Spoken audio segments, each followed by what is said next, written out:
Assalamualaikum warahmatullahi wabarakatuh. Selamat siang dan salam sejahtera untuk kita semua. Yang terhormat Bapak Maulana Amirul Adha MPD, selaku dosen pengampu mata kuliah manajemen perkantoran, serta rekan-rekan mahasiswa yang saya hormati. Perkenalkan, saya Sival Nika Syepo bersama rekan saya Mutia Halimah. Pada kesempatan kali ini, kelompok 6 akan mempresentasikan materi yang berjudul Komunikasi Perkantoran. Semoga pemaparan yang kami sampaikan nanti bisa menambah wawasan dan memicu diskusi yang bermanfaat bagi kita semua. Baik, tanpa berlama-lama, kita akan mulai presentasinya. Oke, teman-teman, di sini kita akan membahas konsep, proses, bentuk, media komunikasi, tata hubungan, analisis tantangan, etika etika komunikasi, serta teknik-teknik komunikasi digital efektif. Selanjutnya akan dibahas oleh Mutia Halimah. Kepada Mutia Halimah, saya persilahkan. Oke, selanjutnya ada konsep komunikasi kantor. Nah, untuk komunikasi kantor itu sendiri adalah aktivitas penyampaian informasi, gagasan, dan perasaan antar individu di dalam organisasi yang bertujuan untuk mendukung pencapaian tujuan organisasi. Nah, komunikasi ini dapat terjadi secara formal maupun informal. Menurut Robbins dan Judge, tahun 2017, komunikasi itu adalah proses penyampaian informasi dan pemahaman dari satu pihak ke pihak lain melalui simbol, kata-kata, dan tindakan. Jadi, komunikasi itu penting ya untuk kelancaran kerja kantor, karena tanpa komunikasi yang efektif, koordinasi antar bagian dan pengambilan keputusan itu menjadi sulit. Oke, boleh di next. Selanjutnya ada proses komunikasi kantor. Di sini, proses ini mengikuti model komunikasi, bentuk komunikasi klasik yang terdiri dari beberapa tahap penting. Di sini ada 8. Yang pertama ada pengirim atau sender. Jadi, orang atau entitas yang memulai komunikasi dengan menyusun dan mengirim pesan. Jadi, pengirim harus memahami isi pesan dan juga tujuan komunikasi. Yang kedua ada pengkodean atau encoding. Untuk ini adalah proses mengubah ide atau informasi menjadi simbol yang dapat dipahami seperti kata-kata, gambar, atau kode. Lalu yang ketiga itu ada pesan atau message. Jadi pesan ini adalah berupa arahan, informasi, atau ide. Yang keempat ada media atau saluran, yang disebut juga channel, yaitu adalah media yang digunakan untuk menyampaikan pesan seperti surat, email, telepon, atau tatap muka. Jadi memilih media itu juga harus sesuai dengan jenis pesan dan keadaan komunikasi. Yang kelima itu adalah penerima atau receiver, yaitu adalah orang yang menerima pesan dan bertanggung jawab untuk menafsirkannya. Yang keenam itu ada penguraian atau decoding. Untuk ini adalah proses di mana penerima menginterpretasikan dan memahami pesan. Untuk keberhasilan proses ini, itu juga sangat bergantung pada kemampuan penerima dan kejelasan pesan.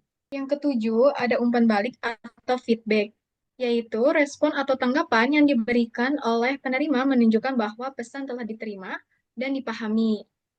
Yang terakhir, ada gangguan atau noise, yaitu faktor-faktor yang mengganggu komunikasi termasuk gangguan teknis, kebisingan, perbedaan persepsi, dan perbedaan bahasa.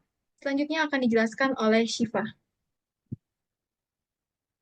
Oke, teman-teman, kita lanjut ke bentuk atau klasifikasi yang sering kita temuin nih di lingkungan kantor. Kenapa itu penting? Karena komunikasi itu kunci. Bukan cuma buat menyampaikan informasi ya, teman-teman, tapi juga buat menjaga hubungan yang baik antar pegawai dan bisa bikin suasana kerja jadi lebih nyaman dan produktif. Nah, yang pertama itu ada komunikasi lisan. Bentuknya bisa berupa ngobrol langsung, diskusi bareng tim, wawancara, rapat, bahkan kita bernegosiasi. Keuntungannya apa sih? Kita bisa langsung dapat respon dari lawan bicara kita nih. Jadi komunikasi jadi lebih cepat dan jelas, apalagi kalau pakai intonasi dan ekspresi wajah. Pesan yang kita sampaikan jadi lebih hidup dan nggak gampang untuk disalahpahami. Yang kedua itu ada komunikasi tertulis. Bentuk komunikasi yang dilakukan lewat tulisan bisa secara manual ataupun digital. Contohnya kayak email, surat dinas, laporan kerja, atau notulen rapat. Kelebihannya, komunikasi ini bisa didokumentasikan. Jadi, kalau butuh bukti arsip, bisanya bentuk ini pakai untuk hal-hal yang lebih formal dan butuh kejelasan. Yang ketiga ini ada komunikasi formal. Ini biasanya mengikuti aturan atau struktur organisasi, misalnya komunikasi dari atasan ke bawahan atau antar departemen. Biasanya terjadi dalam rapat resmi, laporan rutin, atau pengumuman dari manajemen. Tujuannya apa sih? Tujuannya ini biar semua informasi penting bisa tersebar secara merata dan jelas ke semua pihak yang berkaitan. Nah, yang keempat itu ada komunikasi informal. Nah, komunikasi ini lebih santai, teman-teman, terjadi secara spontan, tanpa harus ikut aturan organisasi. Contohnya kayak ngobrol waktu istirahat, bercanda bareng teman kerja, atau diskusi ringan di grup chat. Walaupun nggak resmi, komunikasi ini penting banget untuk membangun kedekatan dan bikin suasana kerja jadi lebih akrab dan nyaman. Yang terakhir itu ada komunikasi verbal dan nonverbal. Komunikasi verbal ini yang di yang pakai kata-kata secara baik lisan maupun tulisan. Sedangkan nonverbal itu lebih ke ekspresi wajah, gerakan tubuh, nada suara, dan bahkan tubuh lainnya. Dua jenis komunikasi ini biasanya saling mendukung. Contohnya kalau kita ngomong dengan semangat, itu bisa kelihatan dari cara ngomong dan tubuh kita. Jadi nggak penting banget buat kita nggak cuma fokus sama apa yang kita sampaikan, tapi juga gimana cara kita menyampaikan. Nah, itu tadi bentuk-bentuk komunikasi yang sering kita temuin di kantor. Intinya, komunikasi yang baik itu bukan cuma soal ngomong atau nulis, tapi juga soal menyampaikan pesan dengan cepat, sesuai situasi dan orang yang kita ajak bicara. Dalam dunia kerja, cara kita menyampaikan pesan itu nggak cuma soal apa yang kita katakan, tapi juga lewat apa yang kita sampaikan. Nah, alat atau sarana yang kita pakai inilah yang disebut sebagai media komunikasi. Kenapa media komunikasi itu penting? Karena pilihan media yang tepat bisa bikin pesan jadi lebih jelas, cepat, diterima, dan pastinya lebih efektif. Nah, oke teman-teman, jadi di sini saya akan menjelaskan yang pertama itu ada media cetak. Ini adalah media yang berbentuk fisik dan tertulis, seperti surat resmi, memo, buletin, atau laporan tahunan. Biasanya dipakai buat komunikasi yang formal dan penting, kayak keputusan manajemen atau laporan yang harus didokumentasikan, karena bentuknya ini bisa disimpan. Media ini cocok banget nih buat arsip atau referensi di kemudian hari. Yang kedua ini ada media elektronik. Contohnya seperti email, video, dan aplikasi kolaborasi kayak Zoom. Nah, media ini super cepat dan efektif, teman-teman. Apalagi kalau timnya kerja dan lokasinya yang berbeda-beda. Cocok banget buat diskusi proyek, koordinasi tim, atau pengumuman yang butuh disebar ke banyak orang dalam waktu yang singkat. Yang ketiga itu ada media visual. Ini adalah media yang mengandalkan gambar atau visualisasi data, misalnya infografis, diagram, atau presentasi PowerPoint. Media visual ini sangat membantu buat menjelaskan informasi yang rumit, terutama data dan angka-angka biasanya dipakai dalam rapat, pelatihan, atau bahkan materi promosi internal, biar informasi lebih gampang dicerna. Nah, yang terakhir itu ada media tatap muka. Ini adalah bentuk komunikasi bicara ada di satu ruangan ya teman-teman. Contohnya ya rapat langsung, diskusi kelompok, atau ngobrol langsung dengan atasan. Keuntungannya apa sih? Keuntungannya bisa kita lihat ya teman-teman dari ekspresi wajahnya, bahasa tubuh, dan dapat respon langsung. Media ini tuh paling efektif buat membangun hubungan yang baik atau menyelesaikan masalah secara langsung.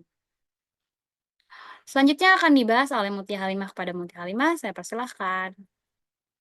Oke, selanjutnya ada tata hubungan komunikasi perkantoran.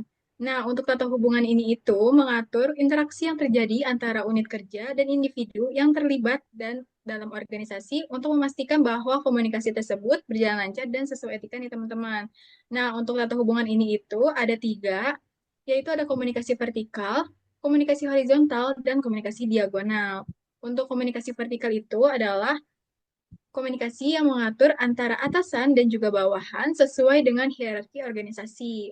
Hal ini itu penting untuk pengendalian dan juga pelaporan. Yang kedua ada komunikasi horizontal, yaitu adalah mengatur komunikasi antara rekan sejawat atau departemen setingkat untuk koordinasi dan juga kerjasama.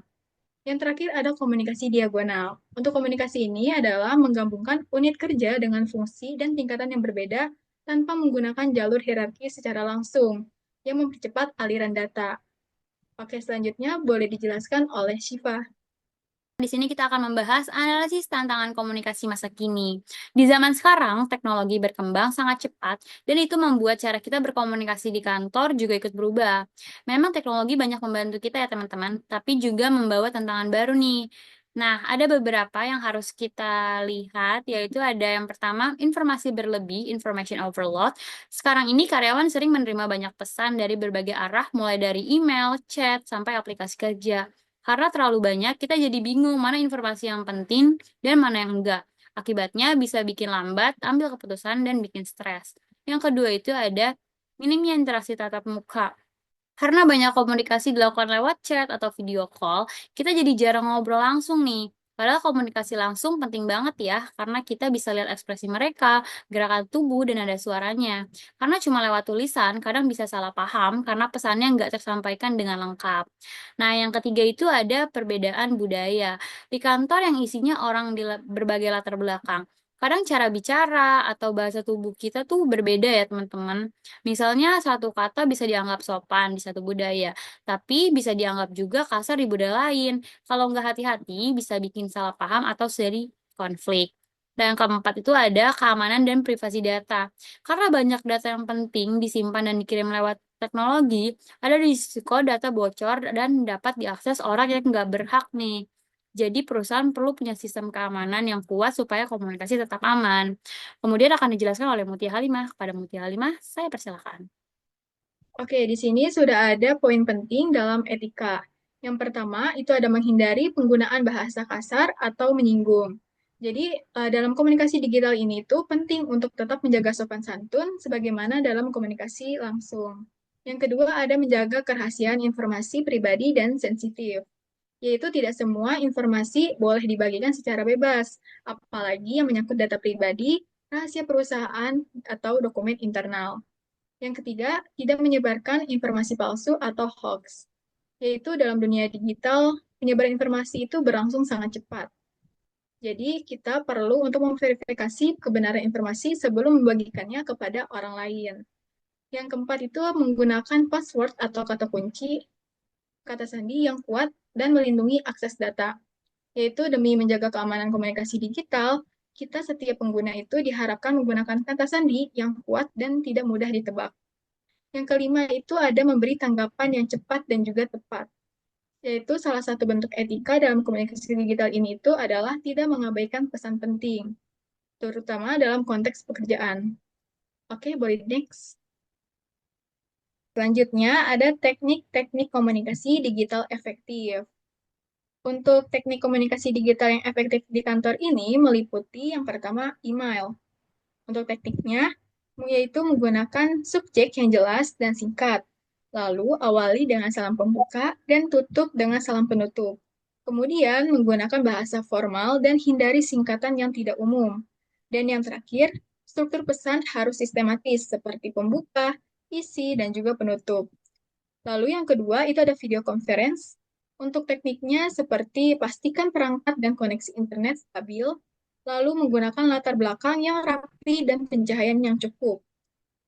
Kemudian berpakaian profesional dan perhatikan bahasa tubuh, serta aktif mendengarkan dan berbicara dengan jelas. Boleh di next? Oke, selanjutnya yang ketiga itu ada chat dan instant messaging. Untuk tekniknya seperti menggunakan bahasa yang singkat dan jelas, lalu hindari penggunaan emotikon berlebihan dalam komunikasi formal, serta jangan multitafsir jika perlu klarifikasi segera. Yang terakhir, ada kolaborasi dokumen online. Untuk tekniknya seperti menggunakan platform yang terpercaya dan aman, lalu atur hak akses untuk menjaga kerahasiaan, serta komunikasikan perubahan secara transparan dan juga real time. Untuk selanjutnya, boleh dijelaskan oleh Syifa. Oke teman-teman, selesai sudah presentasi dari kami. Kami mengambil kesimpulan bahwasanya komunikasi yang efektif dalam administrasi perkantoran memiliki peran yang sangat penting nih dalam mencapaikan kesuksesan operasional. Dalam komunikasi yang efektif, karyawan juga dapat bekerja lebih efektif, kolaboratif dapat ditingkatkan, hubungan yang baik bisa terjalin, dan konflik dapat dikurangi. Untuk mencapai komunikasi yang efektif, penting untuk menguasai teknik komunikasi yang diterapkan dalam administrasi perkantoran, seperti mendengarkan dengan aktif, menggunakan bahasa yang jelas, dan menggunakan teknologi yang tepat. Dengan adanya komunikasi yang efektif, perkantoran dapat mencapai tujuan dan kemajuan yang lebih baik. Demikian presentasi yang dapat kami sampaikan. Kami berharap apa yang telah kami jelaskan dapat menambah wawasan dan bermanfaat bagi kita semua. Terima kasih atas perhatian dan kesempatannya. Wassalamualaikum warahmatullahi wabarakatuh.